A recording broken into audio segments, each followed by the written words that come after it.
क्या कर रहा है भाई? चिकन काट रहे चिकन। इसको अरबी में क्या बोलता है? इसको अरबी में बोलते हैं जिजाज। जिजास, हाँ। गोश्त वाला है ना, इसमें हाँ। गोश्त है खाली, इसको बोलते हैं सुदू।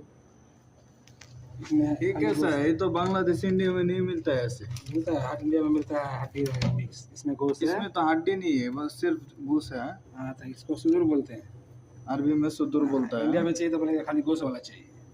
हाँ, ऐसे बूटी बूटी करके करता है। हाँ, ये होगा बूटी टिक्का, ये आएगा कबाब में काम।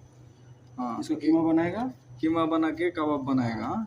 ये बूटी टिक्का। हाँ, हाँ, ग्लव्स चाहिए। बिना हाँ। ग्लव्स का नहीं काट सकते। लाजिम ग्लव्स चाहिए। हाँ, ये सऊदी का कानून है। हाँ? सऊदी का होटल का काम है, होटल में ग्लव्स चाहिए। काम कैसा चल रहा है भाई? अल्हम्दुलिल्लाह सब कुछ ठीक ठाक है? सब ठीक ठाक है। अल्हम्दुलिल्लाह।